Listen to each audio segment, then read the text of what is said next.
Greetings, YouTube. The doctor is in. Dr. Urias Papers here, coming at you with another commentary on Marvel Contest of Champions. And we have another one of these wonderful opponents in the event quest. So we are in the event quest. And exactly where are we in the event quest? We are in Chapter 2, Quest 1 of this month's event quest. And this thing is a pain. I don't know if he's as bad as the Mojo that was in the last month's event quest, but he is pretty bad. So we've got this first. Let's look at the nodes, and here are the nodes. When harmful blocks 3, when either champion blocks an attack, they are inflicted with a bleed debuff, dealing 35% of their opponent's attack as direct damage over 6 seconds. So you kind of want to use champions that are going to more or less not be affected by those bleeds. Now, it doesn't matter to the thing. The thing is immune to bleed, so you're not going to do anything to him. Then we've got Power Shield. And Power Shield, attacker's basic attacks deal no damage but still generate power. And their special attacks deal 400% more damage. Okay, so not going to be doing any damage to him unless we use a special, and you got to be really careful about managing his rock stacks with that.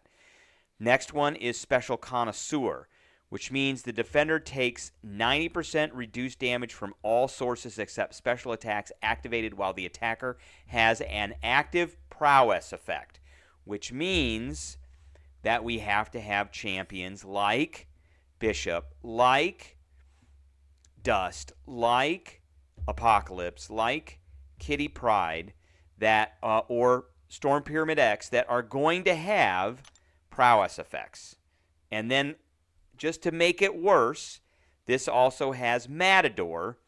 So the attacker gains 1 bar of power every time the defender activates a special attack. This is the only way that we can get power. And lastly, just to put the cherry on top, Kabam put this in, Healthy Disposition.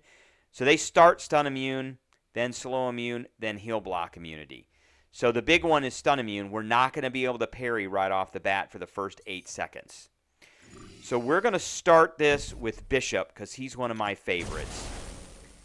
And we can still parry. They're just not going to be any effect. But parrying with him is going to cause me to get a bunch of prowess effects. And we got to bait out special ones from this guy, and we got to manage his rock stacks, because if he goes over 15, then he's going to get an unstoppable, and it's just going to be ugly. So let's get into it. So that's our first parry. There's our second parry. 1, 2, 3, 4, 5. There's another parry. There's 1, 2, 3, 4, 5. And I didn't want him to do that. 1, 2, 3, 4. Okay, now we got... Okay, then that's not what I wanted to do. So he's got... And he's going to get me in the corner. And he's going to get me in the corner. But I'm going to hit him with this now. There. Done. That's all you need to do. That's it. That was pretty simple. I got up to a special 2. I had a bunch of prowesses up, and all I needed to do was get it off. And once I got it off, it did massive, massive damage. You can see I'm re-looking at this. I'm back in the corner, and I didn't even see the numbers coming off of there, but they were nasty. They were just completely nasty. So I would say, that's as long as you manage the rock stacks. Bishop is going to be the guy. Now, I had a Dust in there as well. Dust is another good choice.